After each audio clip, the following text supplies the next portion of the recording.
Early this year, Treasury had proposed a budget of 4.18 trillion. I did direct that it be reduced by 200 billion to come down to 3.99 trillion. The Finance Bill 2024, generated to actualize this budget, underwent public participation, which resulted to concessions by which we agreed to drop proposals on VAT on bread, motor vehicle circulation tax, VAT on locally manufactured diapers and sanitary pads, as well as excise duty on money transfer services, among others. The additional tax measures we had proposed in this year's finance bill were to raise money in the tune of 346 billion. When the concessions were made, subsequent to public participation that was undertaken by Parliament, that came down to 200 billion. I had made this proposal taking into account our situation and the priorities that are there. I want to thank the members of Parliament seated behind me and those who voted yes for identifying the priority areas of our nation. Because when I made the proposals to Parliament with my cabinet, we had certain critical priorities for the nation. Number one is our agriculture. We did make recommendation, and part of the money we were going to raise from the finance bill was 10 billion shillings that will go to fertilizer subsidy, 18 billion shillings that would go to making sure that junior secondary school teachers, 46,000 of them would be confirmed on permanent and pensionable basis. We are very clear in our minds that education, being the greatest equalizer, no child in Kenya should go to a school where there is no teacher or where there are no adequate teachers. It is because of that reason that in this finance bill also we had committed to hire an extra 20,000 teachers. We also had envisioned, because of the program of last mile connectivity to homes, especially in rural areas, we had committed 14.5 billion shillings, 50 million for every constituency for the last mile connectivity. Because we realize that there are many people who today cannot go to hospital because they cannot afford, because they have no health insurance.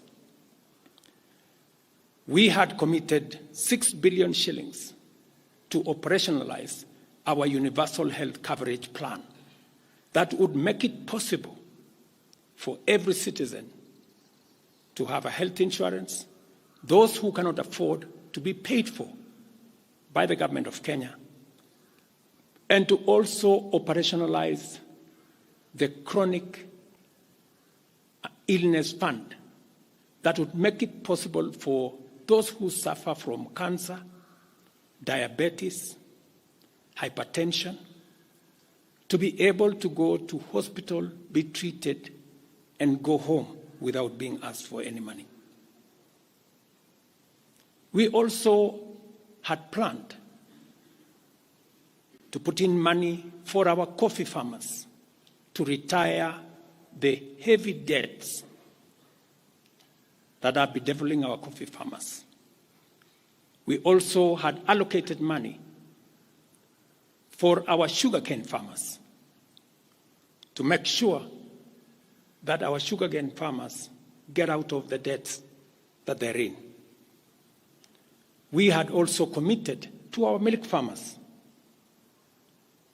2 billion shillings to make sure that every farmer is paid a minimum of 50 shillings per litre, to make sure that these farmers, very hard-working citizens of our nation, get a fair return for their hard work and for feeding our nation. And that is why I commend these members of parliament for agreeing with us that all the priority areas I have mentioned were the right priorities to be funded. And by so doing, they supported the proposal to incorporate also the views of the people. These members of parliament came back to us after they went to listen to the people of Kenya. And they came back and reduced the budget on their own by 146 billion shillings. Notwithstanding all these concessions, it has become evident that members of the public still insist on the need for us to make more concessions. And because I run a government, but I also lead people, and the people have spoken, I am grateful to all the members of the National Assembly who voted yesterday affirmatively for the Finance Bill 2024 as amended on the floor of the House to incorporate the views generated through public participation. And following the passage of the bill, the country witnessed widespread expression of dissatisfaction with the bill as passed, regrettably resulting in the loss of life, destruction of property, and desecration of constitutional institutions. On my own behalf, and on behalf of these members and many other Kenyans, I send my condolences to the families of those who lost their loved ones in this very unfortunate manner. Consequently, having reflected on the continuing conversation around the content of the Finance Bill 2024, and listening keenly to the people of Kenya who have said loudly that they want nothing to do with this Finance Bill 2024, I concede, and therefore I will not sign the 2024 Finance Bill, and it shall subsequently be withdrawn, and I have agreed with these members that that becomes our collective position.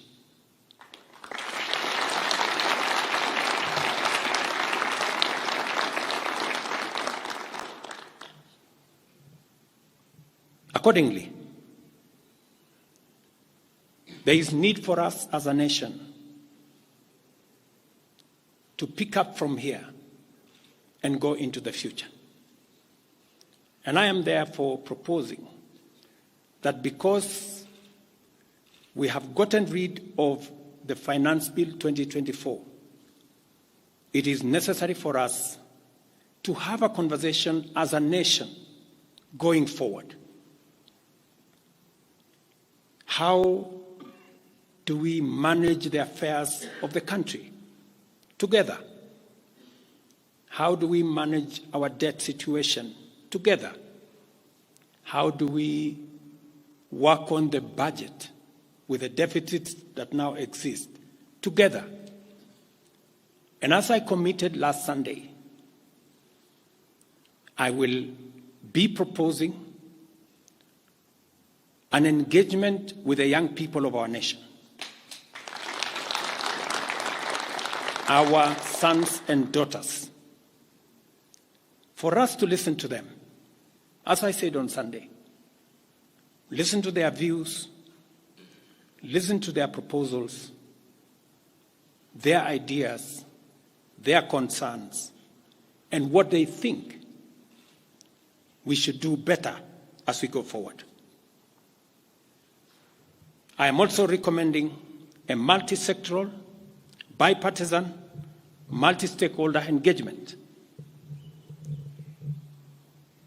from civil society, religious organizations, professional bodies, for us as a nation to speak to the future of our country, again, together. And this will be on matters that are contained in the bill and matters that the people of Kenya have canvassed in the conversation that has been going on.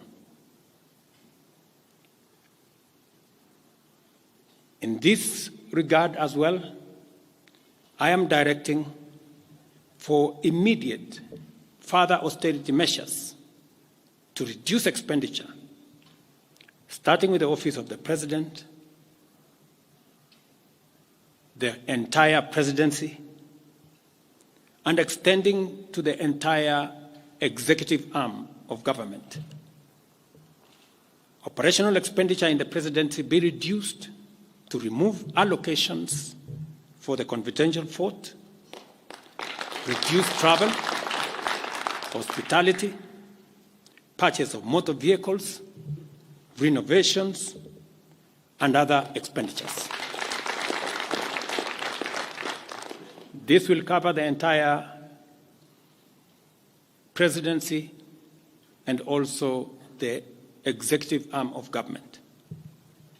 I also propose that equally, Parliament, the judiciary, and county governments, working with the National Treasury, also undertake budget cuts and austerity to ensure that we do live within our means, respecting the very loud message that is coming from the people of Kenya.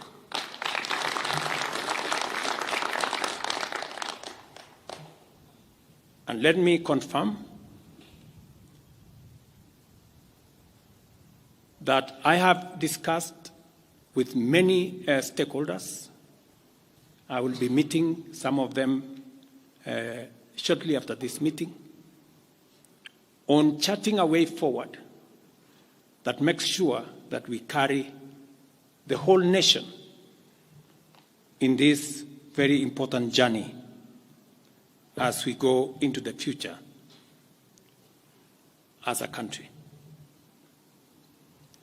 Let me also confirm that as we deal with austerity, the loud message on dealing firmly, decisively, and expeditiously with corruption is a matter that we have discussed and we have agreed that it will take the front banner as we go into the future. We will continue to do this and carry out this very important conversation. And I want to remind us that we should proceed within the foundational principles upon which our nation is founded, namely constitutionalism, adherence to the rule of law, and respect for constitutional institutions. We must continue to operate within the parameters of the law. I thank you.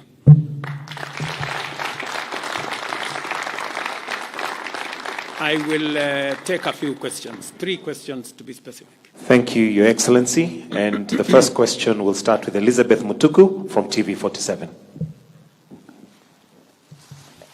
Good evening.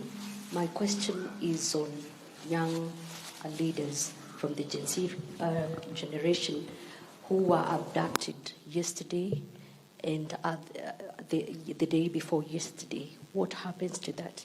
Second, there were young people who were killed during the demonstrations. What do you speak of that as the head of state? Thirdly, how do we move forward on the budget cuts, especially now that you've said that we're going to have austerity measures, yes, but how then do we secure development? Thank you very much. Please. No, it's okay. So I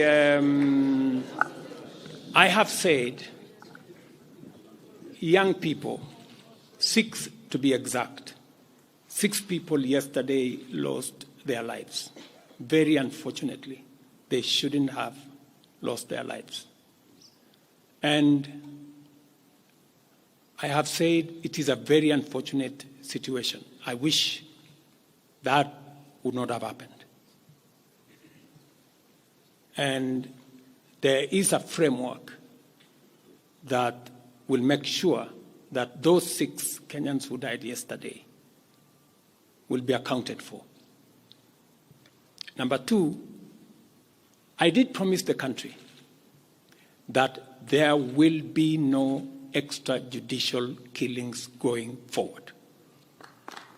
And ever since I came into office, there is not one incident of extrajudicial killing.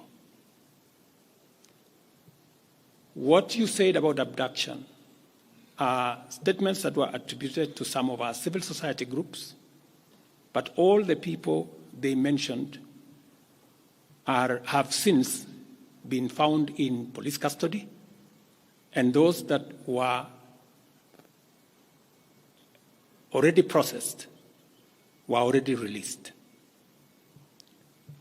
On the matter of development that you have said, minus the finance bill, it means that some of the development programs amounting to 200 billion shillings, we will have to cut down, to delay them. They will have to wait, some of them, for next year. We will try it again. We will try next year to find some money. Some of them we will have to cancel because that's the nature of things. And it is because the people of Kenya have spoken loudly that they want a leaner budget for us as a country. Question number 2. We'll take the next question from Busara, K24. Naam, swali langu la kwanza ni wazi kwamba matumaini ya vijana wa Gen Z na baadhi ya Wakenya kwa wabunge yamepungua kabisa ama hata yamepotea. Kwa hivyo kama rais unachukua hatua gani kuhakikisha kwamba tunawahusisha vijana katika maamuzi muhimu hasa katika masuala ambayo yanalenga taifa ama ujenzi wa taifa? Swali lingine, je, utahakikisha vipi uwazi katika mpango wako wa kupunguza matumizi serikalini? Maana yake umesema kwamba kuna austerity measures. Je, kutakuwa na transparency? Na swali la mwisho, ningependa kujua kama pengine kutakuwa na fidia kwa wale ambao walifariki ama hususan kwa familia kwa wale ambao walifariki hapo jana, na je, serikali itasimamia malipo ya wale ambao hospitalini hivi sasa wanapokea matibabu kutokana na majeraha waliopata hapo jana? Asante. Thank you very much. About 214 Kenyans were involved in various skirmishes, and many of them went to hospital. 95 of them were treated and released. Some of them, I think one is still in ICU, and others, I think 14, the minister is here, are still in hospital. But majority of them were treated and released yesterday. As I have told you, on those who lost their lives, there will be a mechanism of how they will be accounted for. On the young people, whom you have said, how do we listen to them? Let me say the following. Number one, I did make a very clear, determined program to create opportunities for young people to work. It was in our manifesto. It is in my plan. As I talk to you, 3 of the programs are going on. The housing program today has 160,000 young people working as engineers, as architects, as quantity surveyors, plumbers, masons, carpenters, artisans, transporters, accountants. We have 160,000 young people working because I did take the decision that if we don't deal with millions of young people out of school, out of college, who have certificates and they don't have jobs, they will soon become a very big challenge for us as a country, as we are witnessing at the moment. All the young people you see, they are looking for opportunity. They are looking for jobs. And that is why our housing program, once it is fully rolled out, we will have a minimum of 500,000 young people working in our housing program.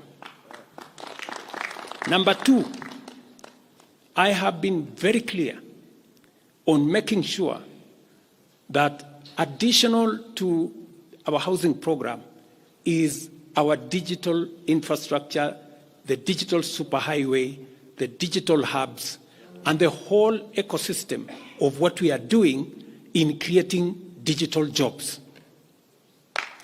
I was in Ruto with Honorable Kingara, who's right there, not more than a month and a half ago, launching a hub that will hire 4,500 young people under CCI. In this budget, we had added 10 billion shillings to CDF for them to be able to construct ICT hubs in each ward in the Republic of Kenya. That would give opportunities for 200 to 300 young people in every ward to access internet, to be trained, to have a hub, and to monetize their digital skills. We will still find another way of implementing this plan, even if we have to cut back on CDF, if that is what is going to happen. Again, because we believe that young people deserve opportunity. As I talk to you, we've just concluded 3 bilateral agreements, one of them with Germany, on export of labor. Because we have negotiated with many countries who are interested in the high skills of Kenyan labor. And we have an ecosystem, we now have a plan on how we are going to make sure that the young people in Kenya get opportunities to work either in Kenya or outside Kenya.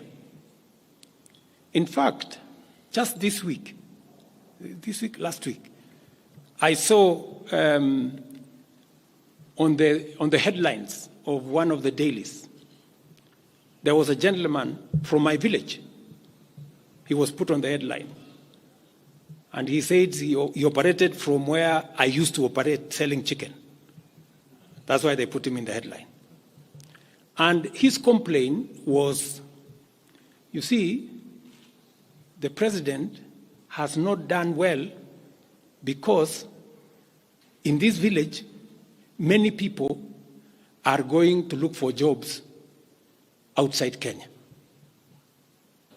That gentleman did not know that those people in our village that have gone to Saudi Arabia or UAE, I am the one who supported the program for them to go as part of the export of labor.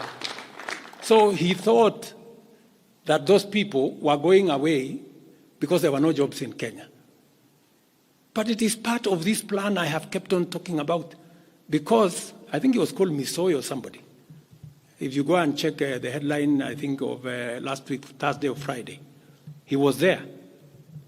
He didn't know, the good young man, that I think we have almost 500 or 400 and something people around that village that have actually gotten jobs outside Kenya. And they are changing that village. And that is actually an admission by that gentleman that our plan on export of labor is working. And number two, that when we committed ourselves to making sure that we create opportunities for young people to work, we meant it. So we have a program on housing, we have a program on digital jobs, we have a program on export of labor, we have a program on the whole manufacturing sector. Let me give you another example. Now I'm talking this as a leader. We deliberately, last year, said we cannot continue to import products that we can manufacture in Kenya. One of them was clinker, cement, furniture, steel. What has happened the last 1 year? Very many, in fact 5 to be specific, companies have sought licenses in Kenya to do clinker, to do cement. And last year, because of what we did, we reduced the import of clinker by 95%. We saved foreign exchange, we created jobs locally. I was in West Pokot with my Minister for Industrialization. I'm sure the members of West Pokot, they are here. They were there with me in West Pokot, opening a clinker factory that now hires 2,500 young Kenyans, with another almost 2,000 as drivers, support staff. A big market now in West Pokot. Expanding manufacturing in Kenya is the right thing. And it is the reason why some of our policy interventions on matters like imported stuff that are being manufactured in Kenya.